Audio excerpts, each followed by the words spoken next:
Greetings, YouTubians, and welcome back to Wayne Sharp World. Merry Christmas Eve once again, and it's time, guys. Let's crown a champion in the Wayne Sharp World 2022 Knife of the Year Awards. But before we do that, I have to address a mistake that I made as I was making these lists. Now, in past years of my award series, I've had the price categories of $50 and under, 50 to 100, 100 to 150, 150 to 250, and 250 up.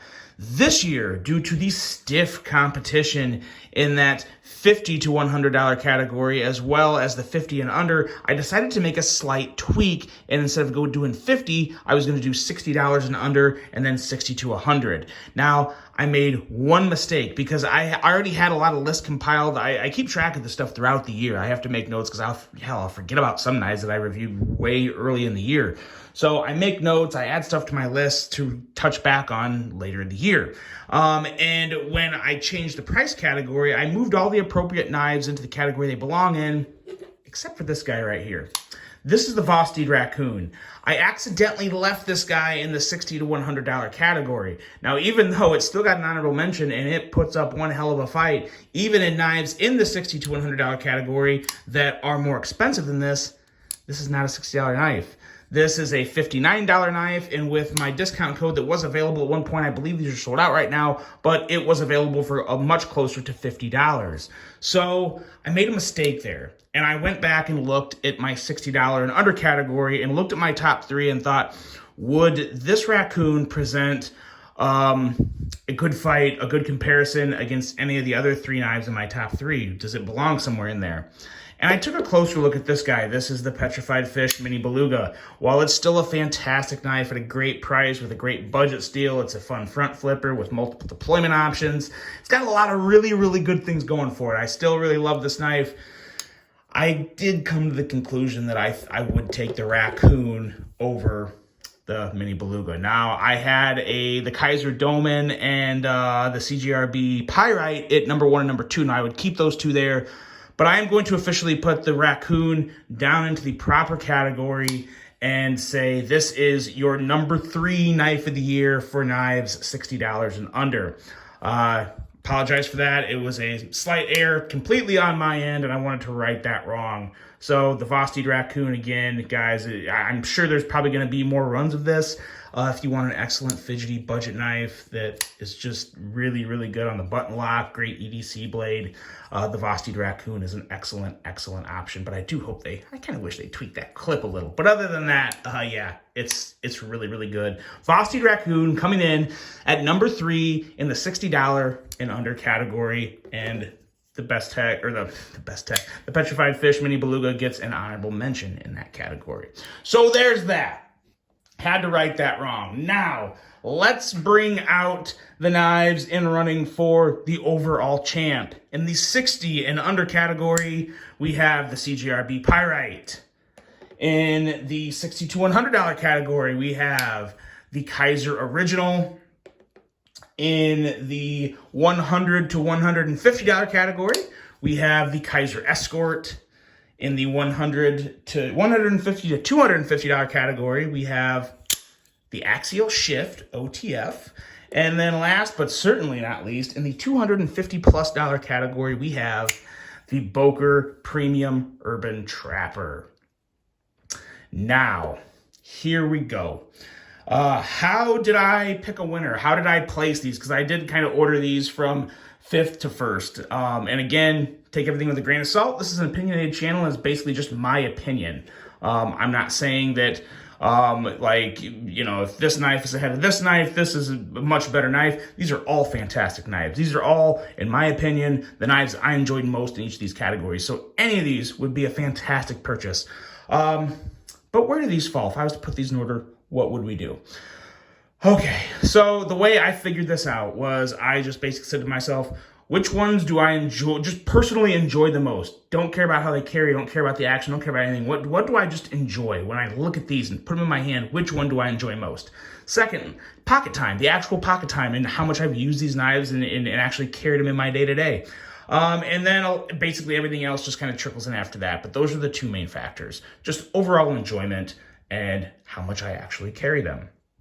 So coming in at number 5, we have the Boker Premium Urban Trapper. Now, this one is, to me, this is a fantastic knife, and I will still argue all day that any knife can be an EDC knife. But for me, with the looks and aesthetics and just everything going on with this guy, I kind of make this more of like not a true like everyday beater knife for me. It's more of like a sleek, it's a weekend, I'm dressing up a little, I want a nicer knife in the pocket that's I'm gonna just really enjoy. This is more that for me. Or it could be a good day-to-day office carry for people too, because there's a lot of benefits to this slicey blade. But for me, it's just a knife that I love having in the collection. I love carrying, but not truly every day. It's more of kind of like a situational carry for me. But boy, oh boy, that front flipper is just buttery smooth. So easy to deploy that blade. Would give any Pena front flipper a run for its money in terms of the production runs, of course. Really, really enjoy this run here. Just a fantastic knife.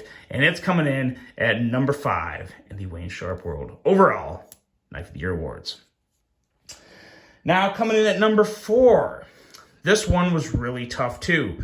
You got 2 fantastic button locks. You have an excellent crossbar lock with a new type of crossbar lock, and you have one of the best OTFs to ever hit the market. So which one's coming in at number 4? It's the Pyrite. It's the CGRB Pyrite. And why is it coming in at number 4? To be honest, that's really hard for even me to fully explain. But I can say this, when it comes to button locks, this is the best button lock you could get for $60 or less. But it's not necessarily my favorite button lock. It's really good, looks fantastic, feels great, slicey blade, good steel, all that stuff.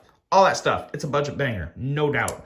But there's another button lock on this table that I do like a little more.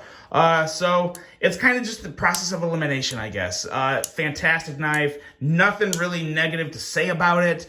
For $60 and you get something like this, you really can't complain. $60 or less, actually, because you can get this for less than $60 with discount codes and whatnot. You can get it for $54. But it's really good. It's fidgety. It's great. It's basically, it's a lot like a bug out button lock, I guess, is a good way to put it. Just in terms of size, and it's a great one. It's an absolute great one. I would recommend it all day, every day to anyone looking for an affordable budget knife with a button lock. And that is the CJRB Pyrite that really, really turned some heads this year. I honestly think this is probably the best knife CJRB's ever made, ever. Any of all of CJRB's offerings, this is the best one yet, and still a huge fan of this, the CJRB Pyrite. Coming in at number 4. Number 3, this is where it gets even tougher, because the action's there for all these. The aesthetics are there for all these. The value is there for all these. This one was really, really hard. Coming in at number 3, we have the Kaiser Original. The only thing that would have bumped the Kaiser Original higher up would have been a slightly bigger size, and I know that's out there, and I didn't include it. I get all that, but I didn't care. I have yet. The Kaiser hasn't actually sent me an original XL. The one that I have is on loan from a buddy, so I haven't really had the time to carry it and get used to it, and really give it the pocket time that I would want to give it to put it in such a high-ranking place for an award. So I did focus more on the Kaiser True, the original. For this content, because this is the original that has spent the most time in my pocket, and I have really, really enjoyed this knife. I do love it so much. Easily one of the 2 or 3 best button locks this year, without a doubt, and it boasts great value, great quality, a solid build with good feel, and just an excellent design. That is the Kaiser Original, coming in at number 3. Now we have 2, and then there were 2, the Kaiser Escort and the Axial Shift. American made, Chinese produced, 2 great knives, 2 fine examples of how phenomenal quality can come from anywhere in the world. But which one is number 1 and which one is number 2? And this one was very tough, but it also wasn't as hard as some of the other decisions, because when it comes to carry, when it comes to true day-to-day carry and overall enjoyment on a day-to-day basis, it put the axial shift at number 2. Axial shift coming in at number 2, and in terms of an OTF, this is the best, in my opinion. I do really love the Heretic Cleric, but the Cleric 2 that you guys saw in the video yesterday. But this is more of a true EDC style of OTF, with this sexy, attractive, slicey clip point blade, the phenomenal build and quality and grip you have on the actuator, paired with that awesome deep carry clip that I just love. Again, everything about this knife, axial, like, they perfected it. Maybe perfection isn't the word, because I feel like there's always places where you could get a little better. But for what this is the best OTF that has come out at this price point, especially for this price, maybe ever, when you're factoring in the price and the USA made tag and all that good stuff. The axial shift is phenomenal. If you want a good OTF and you want to spend a little less, look no further than right here. It is absolutely out of this world good. The axial shift coming in at number 2 on the Wayne Sharp World Knife of the Year Awards for 2022. And that leaves us with this guy, the Kaiser Escort. Did not expect, when I saw the pictures, when I heard about this guy coming out, did not expect to put this knife where it is right now. But when I got it in hand, when I saw that 20 CV blade, when I put this handle in my hand, it just found a home, and it felt so good. I love everything about this knife. The action's buttery smooth. The clutch lock is fantastic. The build is as good as anything out there in this price category, you guys. I know I say this all the time, but when it comes to quality, fit and finish, and value, it's very, very hard to beat Kaiser. Their bread and butter, I think, is still in that $60 to $100, $110 ranges, where they really just kind of blow everyone out of the water. But even an offering like this mid-range offering in the $150, $170 area, you can't argue with this. I mean, you have excellent action, a nice size knife, 20 CV steel, aluminum scales, which I know some people would like to see carbon fiber or titanium. I'm willing to bet that at some point you will see this knife in carbon fiber or titanium, because it's too good, it's too popular. I know a lot of other people want it than just me. So I would expect to see that at some point. But even this guy right here, I love carrying this knife.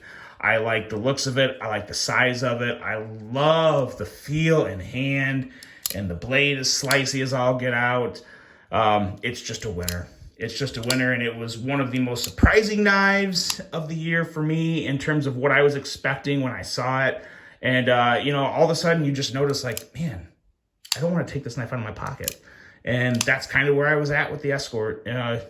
Very surprising. It is truly surprising. Even as a Kaiser, I just, not every knife Kaiser makes really, gets me super excited. A lot of them do, but some of them just, or whatever. This is one that I thought was kind of going to be whatever, and it turned out to be anything but that. The Kaiser Escort coming in at number 1 for Wayne Sharp World Knife of the Year Awards 2022. That's it, guys. It's been another great, phenomenal year in the knife industry. I do have, of course, a couple more videos. Maybe, let's see, maybe even 3 or 4 more videos for you this year.